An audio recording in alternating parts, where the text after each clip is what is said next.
Baldwin 2, Managers. Maro Ayon. Casey Baird. Mark Moody. Brandon Walther. And Spencer Zarko. Our mission statement, in essence, was to produce 2 products in the high-tech segment and 1 in the low-tech segment. Have our high-tech automation reach level 6 and our low-tech automation reach the level 10. Invest heavily in HR and accomplish 60% in retained earnings while the remaining 40% in stock. Offer dividends and be debt-free by year. As Baldwin 2, some of the changes we had to make to our company would be the automation change. We'd like to increase the automation for both our low and our high-tech products. Another change we'd like to do is that we were unable to pay off all the debts that we would have hoped for at this current time. And finally, unable to invest in HR as much as we would have liked. In the next 4 years, our business will grow in a few different ways. One, we're going to continue to invest in the PP&E, which is plant, property, and equipment. And this last round, we were able to double in investments to our closest competitor, which is Chester. So that's pretty good. And we're also going to invest more in automation, which will increase our contribution margins, and we'll be able to have a higher net profit. And so, you know, if the competition gets pretty good, we're going to be able to lower our prices because we're going to still be earning a lot of money from our products. So. For our marketing strategy, we are hoping to reduce our number of stocks to 1.5 million shares in the next 4 years.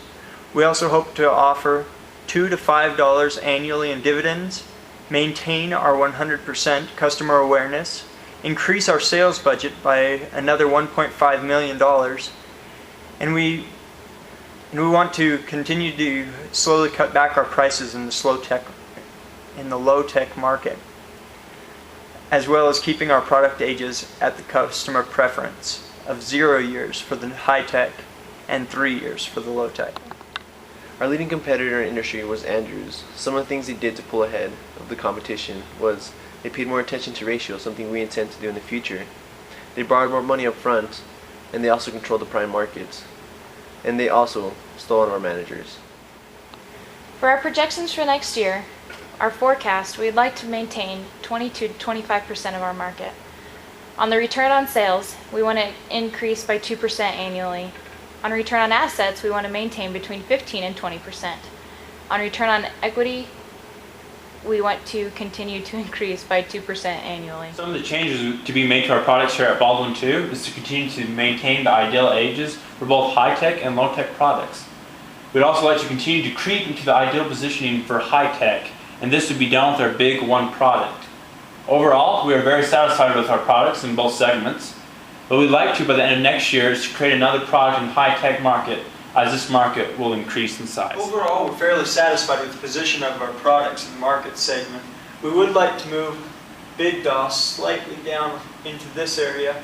We will keep Big 2 distinguished down in the high-tech, and Big 1 moving along with the high-tech ideal positioning. And then we will move a third product in here. The changes we're going to make in our company for automation, we're going to have our high-tech products be at a automation level of 6 and low-tech 10. We're going to continue to buy capacity for each of our products. Following the segments of high-tech, we're going to continue to increase 20% with the demand and 10% in low-tech. And then we're going to buy more capacity for our new product that will be coming out next year.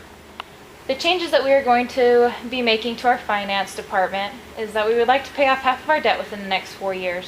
Our current debt is at $36.9 million, and we'd like to pay it off at an average of $4.5 million a year. We'd like to also continue to pay off dividends, or to pay dividends and retire stock, and we would definitely like to keep investing in our company. Our group worked well together. Everyone met twice a week, Mondays and Wednesdays. We made decisions together as a group, and all our managers arrived prepared with ideas and calculations. Some problems that came up with our business and meeting and just things like that, trying to make decisions, were first, Mark got a new calling working in the temple, so we had to change our meeting times. The second, we never really managed to get everything done like we wanted to in a timely manner. We also needed to alter our mission statement in the fourth round because our projections were not lining up with what we actually accomplished. Some of the people in our group decided to donate plasma and had a loss of brain cells, and so they weren't able to think clearly when we were making decisions. And last but not least, Mark had a baby.